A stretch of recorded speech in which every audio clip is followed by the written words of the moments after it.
अवधूत चिंतन श्री गुरुदेव दत्त श्री स्वामी समर्थ। तुम्हाला सर्वांचं आपल्या चॅनल मध्ये खूप मनापासून स्वागत आहे। तुम्हाला सर्वांच्या नक्कीच चांगलीच्या स्वामी महाराज पूर्ण करेल। आपल्या सगळ्यांना माहिती आहे की सगळीकडे ना आता दत्त जयंती निमित्त गुरुचरित्र पारायण सगळीकडे चालू आहे। घरी असेल किंवा केंद्रात मठात सगळीकडे गुरुचरित्र पारायण आनंदाने आणि उत्साहाने साजरा करतात। ज्या क्षणाची आपण आतुरतेने वाट पाहतो ना तो क्षण म्हणजे दत्त जयंती। ही 4 डिसेंबरला असणार आहे। या वर्षीची दत्त जयंती अतिशय महत्त्वाची आणि एक सुवर्ण योग घेऊन आलेली आहे। गुरुबळ प्रबळ करण्यासाठी असणार आहे। बघा, या वर्षीची दत्त जयंती ही गुरुवारी असणार आहे। दत्त जयंती गुरुवारी असल्यामुळे एक सुवर्ण योग तयार झालेला आहे। गुरुबळ आपण वाढवण्यासाठी अनेक उपाय करीत असतो, अनेक कार्य करीत असतो, पण यंदाची दत्त जयंती गुरुवारी असल्यामुळे खूप महत्त्वाची असणार आहे। या दिवशी आपण जे काही सेवा करायची आहे त्या सेवेसोबतच काही उपाय तोडगे पण करायचे आहेत। ते सगळे काय आहे ते या व्हिडिओमध्ये दाखवणार आहे। दत्त जयंती साजरी कशी करावी हे सुद्धा या व्हिडिओत सांगणार आहे। सर्वात प्रथम तुम्ही आता आपण दत्त जयंती गुरुचरित्र पारायणाला तर सगळेजण बसले असेल। बऱ्याच वेळेस आपण घरी पारायण करतोय किंवा केंद्रात पारायण करतो। तर घरी पारायण करीत असेल तर एकच आहे की घरी जर पारायण करत असलं ना तर आपल्याला दत्त जयंती तुम्ही केंद्रात मठात कुठेही साजरी करू शकतात, अगदी घरीही। पण दत्त जयंती आपण जेव्हा केंद्रात साजरी करतो पण तेवढंच महत्त्वाचं आपल्या घरात सुद्धा महाराज आहेत, म्हणून आपल्याला हे विसरून कसं झालं तेवढंच ते महत्त्वाचं असतं। मग सकाळी उठून बघा, सकाळी उठल्यापासून आपलं नित्यकर्म आटपल्यानंतर सकाळी लवकर उठायचं आहे। दत्त जयंती म्हटल्यावर अतिशय महत्त्वाचा आणि आनंदाचा दिवस हा दत्त भक्त आणि स्वामी भक्तांसाठी असणार आहे। बघा, लवकर उठून आपल्याला सकाळी जो आपला उंबरठा आहे तो आपल्याला स्वच्छ पुसून घ्यायचा आहे। देवाजवळ जो तांब्या ठेवलेला असतो, जो पाणी भरून ठेवलेला असतं, त्यात चिमूटभर हळद टाकायची। तो संपूर्ण उंबरठ्यावर आपल्याला तो पाणी शिंपडायचं आणि ते स्वच्छ पुसून घ्यायचं आहे। मुख्य दरवाजा स्वच्छ पुसायचा आहे। त्याच्यावर हळदीचं लेपन उंबरठ्याला करायचं आहे, त्याची पूजा करायची आहे। आणि जो काही आपला मुख्य दरवाजा आहे त्याला सुद्धा आपल्याला स्वस्तिक, त्याला सुद्धा हळदीने स्वस्तिक काढून त्याच्यावर हळदी कुंकवाने पूजा करायची। ह्या दिवशी सकाळी उठून लवकर उगवत्या सूर्याला अर्घ्य द्यायचंय। हे झाल्यानंतर आपण आपल्या देवघरातली पूजा करतोय। आपल्या घरात स्वामी महाराजांचा, दत्त महाराजांचा फोटो असेल तर तो पुसून घ्यायचा आहे स्वच्छ। गंगाजल शिंपडून स्वच्छ पुसायचा आहे किंवा गुलाबजल शिंपडून पुसायचा आहे। मग ह्यानंतर आपल्या घरात जर फोटो असेल किंवा आता मूर्ती असेल तर काय करायचंय, इतर वेळेस आपल्याला आपण नेहमी साध्या पाण्याने किंवा शुद्ध जलाने आपण अभिषेक करीत असतो, पण हा दिवस एवढा महत्त्वाचा आहे ना की आपलं गुरुबळ वाढवणार आहे। म्हणून ह्या दिवशी आपल्याला महाराजांना आपण पंचामृत घ्यायचं आहे किंवा तुम्ही दूध, पंचामृत घ्यायचं आहे। तुम्ही दूध, मध, दही वेगवेगळं सुद्धा घेऊ शकतात। गंगाजल घ्यायचं आहे, गुलाबजल घ्यायचं आहे। आता बघा, पाण्यामध्ये गुलाबजल, अत्तर, त्याचबरोबर फुलांच्या पाकळ्या हे सगळं मिक्स करायचं। त्याचबरोबर ह्या दिवशी हळदीचं सुद्धा आपण लेपन करीत असतो। त्याला सुद्धा महाराजांना आपलं गुरुबळ वाढवण्यासाठी हळदीचं लेपन किंवा हळदीने अभिषेक करणं खूप महत्त्वाचं असतं। थोडंसं पाण्यात थोडीशी हळद टाकून सुद्धा आपण अभिषेक करू शकतो। चंदनाचा सुद्धा आपल्याला अभिषेक करायचा आहे। या सगळ्यांनी आपल्याला महाराजांचा स्त्री सुक्त, पुरुष सुक्त आणि पवमान सुक्त म्हणत अभिषेक करायचा आहे। बऱ्याच सेवेकऱ्यांची एवढी इच्छा असते की ताई महाराजांची कृपा आमच्यावर व्हावी, दत्त महाराजांची आमच्यावर कृपा व्हावी। बघा, आयुष्यात काही नाही, पण जर दत्त महाराजांची, स्वामी महाराजांची आपल्याला कृपा झाली ना तिथे काहीच बोलायची गरज नाही, सगळं चांगलं होत चालतं। याची शाश्वती मी तुम्हाला देते। याच्यासाठी आपण जेव्हा हे अभिषेक करतो ना त्यावेळेस आपण फक्त श्री स्वामी समर्थ, श्री स्वामी समर्थ, श्री स्वामी समर्थ 21 मिनिटे किंवा 11 मिनिटं तरी जप करा। अभिषेक करताना तुम्ही एक अतिशय साधी सेवा आहे, त्या सेवेने तुम्हाला खूप चांगलं म्हणजे एक सकारात्मक महाराज तुमच्या सोबत आहे ना याची पॉझिटिव्हिटी तुम्हाला मिळेल। पुसून स्वच्छ आपल्या देवघरात ठेवू शकतात किंवा दुसरी पूजा मांडणी केली तरी चालेल। बघा, दुसरीकडे छान चौरंग, त्याच्यावर छान पिवळं वस्त्र। दत्त महाराजांना पिवळा रंग हा अतिशय प्रिय आहे। तुमच्या घरात दत्त महाराज असतील तर ठीक आहे, नसेल तर स्वामी महाराजांना आपल्याला तिथे ठेवायचं आहे। स्वामी महाराज स्वतः दत्त महाराजांचा अवतार आहे, म्हणून बऱ्याच जणांना असं वाटतं की दत्त महाराज नाहीये मग स्वामी महाराजांना ठेवायचं का, कसं काय करायचं, हे आपल्यावर अवलंबून आहे। स्वामी महाराजच दत्त महाराज आहेत। बघ, ठेवल्यानंतर त्यांना छान षोडशोपचार पूजा आपण केलेली आहे। त्यांना गंध लावायचा, दोन्ही बाहूंना त्यांना अत्तर लावायचं, हाताला इथे महाराजांना अत्तर लावायचं, त्याचबरोबर तिथे धूप दीप सगळं काही लावायचं। महाराजांना पंचपक्वान्न खूप आवडत असतात। आपण ह्या दिवशी सगळ्यांना एकादशी सारखा उपवास असणार आहे। ज्यांनी पारायण केलेलं आहे, जे स्वामी भक्त आहेत, त्यांना सगळ्यांना एकादशी सारखा उपवास असणार आहे। म्हणून तुम्ही ह्या दिवशी महाराजांना तुम्ही जे काही खाणार आहात ते तुम्ही अर्पण केलं तरी चालेल महाराजांना नैवेद्य म्हणून, किंवा तुम्ही ह्या दिवशी तुमच्या इच्छेनुसार, जर असं आपण म्हणतो ना की महाराजांना कुठे उपवास आहे, तर ह्या दिवशी तुम्ही घरात जे काही छान पंचपक्वान्न तयार होत असताना ते सुद्धा तुम्ही ह्या दिवशी महाराजांना नैवेद्य म्हणून दाखवू शकतात। फळं ठेवू शकतात, खिचडी किंवा जे फराळाचे पदार्थ असतात, भगर असते किंवा काय म्हणतात त्याला, खारी खोबऱ्याचे लाडू आहेत, भरपूर काही पदार्थ असतात, बासुंदी आहे, श्रीखंड आहे, खूप काही आहे। तुम्ही हे मसाला दूध आहे, हे काही सगळं काही ठेवू शकतात। तिथे महाराजांना नैवेद्य दाखवायचा आहे। त्यांची छान 10:30 वाजता आरती करायची आहे। बघा, आपल्या घरात आपल्याला 10:30 पर्यंत हे सगळं करायचं आहे।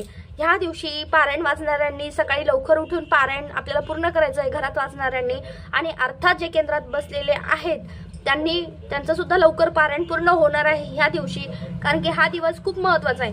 आणि याच्यानंतर बघा 12 ते 12:30 ह्या दरम्यान आपल्याला दत्त महाराजांच्या काही सेवा करायच्या। दत्त जयंती निमित्त आता पौर्णिमा कधी लागणार आहे, तर ती गुरुवारी म्हणजे 4 डिसेंबरला 8:38 सुरू होते, तर ती दुसऱ्या दिवशी 4:44 म्हणजे पहाटे संपणार आहे। याचाच अर्थ की संपूर्ण गुरुवार ही दत्त जयंती असणार आहे। उदय तिथीनुसार ही सूर्याने पाहिलेली असल्यामुळे ही पौर्णिमा अतिशय महत्त्वाची असणार आहे। ह्या दिवशी पौर्णिमा पण गुरुवार पण जो दत्त महाराजांसाठी, माता लक्ष्मीसाठी स्वामींचा गुरुवार, आणि त्याचबरोबर आपली दत्त जयंती जी वर्षातनं एकदा साजरी केली जाते। बघा, एकदा सेवा करून बघा तुम्ही, या दिवशी जे काही सांगते ना ते करून बघा। तुम्हाला बघा वर्षाचे शेवट, वर्षाचा जो दुसरा म्हणजे आता नवीन वर्ष सुरू होणार आहे लवकरच 1 महिन्याने, तर लगेच तुम्हाला बघा किती चांगलं वर्ष तुमचं, किती चांगल्या इच्छा पूर्ण होतात, किती चांगलं आयुष्य पुढे जातं बघा तुम्ही। हे सगळं झाल्यानंतर 12 ते 12:30 दत्त जयंती निमित्त आपल्याला बघा स्वामी भक्त सगळेजण बघा ह्या दिवशी औदुंबरा प्रदक्षिणा करायच्या असतात। तुम्हाला जेवढ्या शक्य होतील तेवढ्या करा, 7 करा, 11 करा, 21 करा, 51 करा, 108 करा, तुम्हाला जेवढी इच्छा असेल त्या दिवशी आपल्याला प्रदक्षिणा करायची आहे। 12 ते 12:30 ह्या दरम्यान तुम्ही जेवढं काही स्वामींचा, दत्त महाराजांचा नाम जप करायचा आहे। ओम द्राम चिरंजीविने नमः या मंत्राचा, बीज मंत्राचा, दत्त बीज मंत्र आहे, याचा आपल्याला अखंड जप करायचा। ओम द्राम चिरंजीविने नमः। त्याचबरोबर श्री स्वामी समर्थ झालं, दत्त गुरूंची बघा आपण औदुंबराची प्रदक्षिणा आहे ती सुद्धा म्हणायची, नित्यसेवेमध्ये सगळं आहे। आता हे सगळं झाल्यानंतर 12:30 वाजेपर्यंत आपण तिथं सगळ्या महाराजांना नैवेद्य वगैरे तिथं सगळं झालेलं असतं। केंद्रामध्ये सगळी काही छान व्यवस्था असते। त्यानंतर आपण तिथे 12:30 वाजता बघा, आपण जर घरी आपण दत्त जयंती साजरी करीत आहोत ना, तर घरी आपल्याला शार्प 12:30 वाजता आपल्याला एक अध्याय सुरू करायचा आहे। 12:30 ते त्याच्या अगोदर केला तरी चालेल। तो अध्याय 4था अध्याय असणार आहे गुरुचरित्रातला, ज्या वेळेस आपली दत्त जयंती, दत्त जन्म झाला हे सांगणारा, हे दाखवून देणारा असा अतिशय महत्त्वाचा अध्याय आपल्याला सुरू करायचा आहे। आणि तो इथपर्यंतच वाचायचा, संपूर्ण वाचायचा नाही, कपाळे झाली इथपर्यंत वाचायचा। आणि मोठमोठ्याने तुम्ही घरात करताय तर घरात तुम्हाला मोठमोठ्याने जयघोष करायचा आहे। अवधूत चिंतन श्री गुरुदेव दत्त दत्त दत्त दत्त, अवधूत चिंतन श्री गुरुदेव दत्त, अवधूत चिंतन श्री गुरुदेव दत्त। आणि केंद्रात सुद्धा सगळ्यांना मिळते एक जण पारायण म्हणजे तो ग्रंथ वाचणार, सॉरी अध्याय वाचणारा जो असतो तो बरोबर त्या तिथे येऊन थांबतो आणि 12:39 सगळ्यांचा जयघोष एका सुरात होतो की इतकं सुंदर क्षण असतो ना तो आयुष्यात आहे ना। हे क्षण म्हणजे महाराजांनी आपल्या वाटेला, आपल्या नशिबात आपण किती पुण्यवान आहोत, भाग्यवान आहोत की महाराज आपल्याकडून सेवा करून घेतात, आपण त्यांचे सेवेकरी आहोत। हेच खूप मोठं भाग्य आहे, कारण की मी बऱ्याच ठिकाणी बघते की महाराजांची सेवा, महाराजांच्या केंद्रात जाणं, तिथे मिळणं कुणाच्याच नशिबात नसतं। प्रत्येकाच्या आयुष्यानुसार, प्रत्येकाच्या जबाबदाऱ्यानुसार वेगवेगळे कामं असतात। हे झाल्यानंतर आरती केली जाते। आरती तुम्ही घरी करत असाल तर 100% ह्या दिवशी सकाळी जयघोष झाल्यानंतर, जय जयकार झाल्यानंतर बघा महाराजांचा, दत्त महाराजांचा झाल्यानंतर आपल्याला सकाळी गणपतीची आरती घ्यायची आहे 12:39 त्यानंतर लगेच आपल्याला स्वामी महाराजांची, दत्त महाराजांची सकाळच्या ह्या 3 आरत्या आणि त्यानंतर ज्या संध्याकाळी घेतल्या जातात गायत्री मातेची, त्याचबरोबर त्याच्या अगोदर नारायणांची ओवाळू नारायण ही घ्यायची आहे आणि त्यानंतर गायत्री मातेची ही 5ही आरत्या घ्यायच्या असतात। या दिवशी गुरुवार असल्यामुळे आणि महाराजांची सेवा असल्यामुळे खूप महत्त्वाचा दिवस आहे।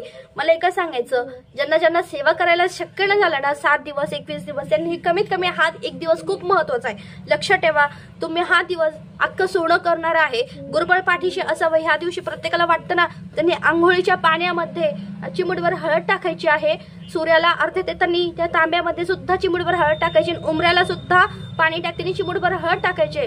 ह्या दिवशी प्रत्येकाला सेवा म्हणजे याच्या आधी झाली नसेल तर सगळ्यांनीच करायची आहे। ह्या दिवशी एक स्वामी चरित्र सारामृताचा 1 ते 21 अध्याय आपल्याला पठण करायचे आहेत। गुरुचरित्रातला 14वा आणि 18वा अध्याय ह्या दिवशी पठण करायचं आहे। त्याचबरोबर दत्त बावन्नी म्हणायची आहे। त्याचबरोबर आपल्याला स्वामी महाराजांच्या 11 माळा जप करायच्या आहे। आता आपण 12 ते 12:30 ह्या दरम्यान ओम द्राण चिरंजीविने नमः या मंत्राचा जप करणार, कारण की ह्या दिवशी दत्त जन्म झाल्यानंतर किंवा त्याच्या अगोदर तुम्ही त्याच्यानंतर खूप घाई असणार आहे, पण आपल्याला ह्या सगळ्या सेवा करायच्या आहे। सगळ्यांना उपवास असणार आहे, सगळ्यांनी उपवासाचं खायचं आहे, पण उपवास करायचाच आहे। उपवास हा दुसऱ्या दिवशी सकाळी 10:30च्या आरतीनंतर सुटतो। केंद्रामध्ये पारायण जेव्हा संपतो ना, दुसऱ्या दिवशी 10:30ची आरती होते आणि सगळ्यांनी मांडियाळी केली जाते, सगळ्यांची मांडियाळी केली जाते आणि खूप छान सुंदर पद्धतीने हे खूप छान तिथं साजरं केलं जातं। केंद्रामध्ये खूप अनुभव तिथे घ्यायला मिळतात। माझ्यासारखे बघा असंख्य सेवेकरी तिथे केंद्रामध्ये जातात आणि याचे अनुभव घेत असतात। ह्या दिवशी गुरुवारी आपल्याला एक करायचं आहे, आपण तुळशीजवळ तर दिवा लावायचाच आहे, उंबरठ्याजवळ दिवा लावायचा आहे आणि त्याचबरोबर आपण ह्या दिवशी पिवळं वस्त्र धारण करायचं आहे। गाईला आपल्याला पिवळी हरभऱ्याची डाळ आपल्याला आणि गुळ आपल्या हाताने खाऊ घालायचं आहे। ती जेव्हा गाय आपले हात चाटते ना, तुमची झोपलेली जी भाग्यरेषा आहे ती पूर्णपणे भाग्य उजळतं, त्याच्यामुळे तुमची जी अडलेली कामं आहेत ती पूर्णपणे पूर्ण होण्यास सुरुवात होते। या दिवशी तुम्ही जे काही कार्य करता ते करताना पूर्णपणे स्वामींचा, दत्तगुरूंचा एक विचार म्हणजे त्यांचं स्मरण करून करा, कारण की तुमच्यावर अखंड येणारं 2026 वर्ष आहे ना, ते नक्कीच अर्थात चांगलं जाणार आहे, कारण की आपण जे करतो ना ते खूप महत्त्वाचं असतं। देवपूजा करताना आपल्याला सकाळी जेव्हा देवपूजा करू तेव्हा अर्थात देवपूजा करताना आपल्यावर गुरुबळ प्रबळ होण्यासाठी तुम्हाला ज्या काही सेवा सांगितल्या त्या तर करायच्याच, पण देवपूजा करताना ह्या दिवशी आपल्या गुरूंना म्हणजे स्वामी महाराजांना, दत्त महाराजांना ह्या दिवशी तुम्हाला असं वाटतंय माझे इष्टदेवता हे आहे, तर तुम्ही आपल्या इष्टदेवतेला आपल्याला एक गंध लावायचा आहे। तो म्हणजे आता मी स्वामी महाराजांना आपण इथे हळद आणि केशर युक्त ते पूर्ण मिक्स करायचं आणि तो गंध त्यांना लावायचा आहे। केशर आणि हळद आपली सगळी पंचोपचार पूजा अभिषेक झालेला आहे, त्यानंतर आपल्याला हा गंध लावायचा आहे, त्यांच्या कपाळी लावायचा आहे। तुम्हाला असं वाटतंय लक्ष्मीची कृपा व्हावी, लक्ष्मी नारायणाची कृपा व्हावी, त्यांना सुद्धा लावायचं आहे। गणपतीला तसंच महादेवाला तुम्ही इथे लावू शकतात बघा। आणि ते झाल्यानंतर मग आपल्या कपाळी एक छानसा तिलक लावायचा आहे। हळद आणि केशरचा जो टिळक रोज लावतो ना, त्याच्यावर भगवान श्री विष्णूंची म्हणजे आपल्या गुरुची कृपा होत असते आणि गुरुची कृपा जिथे होते ना तिथे कुठलीच गोष्ट अशक्य राहत नाही, तर ते शक्य होते। सेवांसोबत हे उपाय खूप महत्त्वाचे आहे। याच्यासोबतच इथे एक टिळा लावायचा आणि इथे एकट्याच हळद आणि केशरचा एक टिळा दोन्ही हातात आपल्याला लावायचे आहेत। एक लक्षात ठेवा, जेवढं होईल तेवढं पिवळं वस्त्र धारण करा संध्याकाळी। तसेच महाराजांना आपण सकाळी पूजा करणार आहोत 12:30 वाजता। तुम्ही घरी असलात तर ठीक आहे, पण छानपैकी छान सजवायचं आहे, फुलांनी आरास करायची आहे आणि शुद्ध गायच्या तुपाचा सुद्धा दिवा सकाळी पण लावायचा, दुपारी पण लावायचा आणि संध्याकाळी पण लावायचा आहे। तुळशीजवळ पण लावायचा, मुख्य दरवाजात पण लावायचं, कारण की ही पौर्णिमा मार्गशीर्ष महिन्याची असल्यामुळे खूप महत्त्वाची आहे। बघा किती योग जुळून आलेत। गुरुवार आहे, दत्तगुरूंचा पण स्वामींचा पण, जे दत्तांची भक्ती करतात त्यांच्यासाठी पण आणि जे स्वामींचे पण भक्त आहेत त्यांच्यासाठी पण, आणि लक्ष्मी प्राप्तीसाठी सुद्धा हा दिवस खूप महत्त्वाचा आहे। म्हणून या दिवशी लक्ष्मी प्राप्तीच्या सुद्धा सेवा केल्या जातात। त्यातल्या त्यात लक्ष्मी गायत्री, विष्णू गायत्री 16 किंवा तुम्ही एक माळ करायची, किंवा त्यातले त्यात तुम्ही कुबेर मंत्र आहे तो 24 वेळेस म्हटलं तरी चालेल आणि श्री सुक्त जे आहे ते तुम्ही 16 वेळेस म्हणायचं आहे। लक्ष्मी अष्टकम म्हणायचं आहे। ह्या दिवशी लक्ष्मी अष्टकमला सुद्धा खूप महत्त्व आहे। संध्याकाळी ही सेवा करायची, ही संध्याकाळी करायची आहे लक्ष्मी प्राप्तीची सेवा। आणि त्यातले कमलात्मक मंत्र हा तुम्ही 1 माळ किंवा 16 वेळेस म्हणायचा आहे।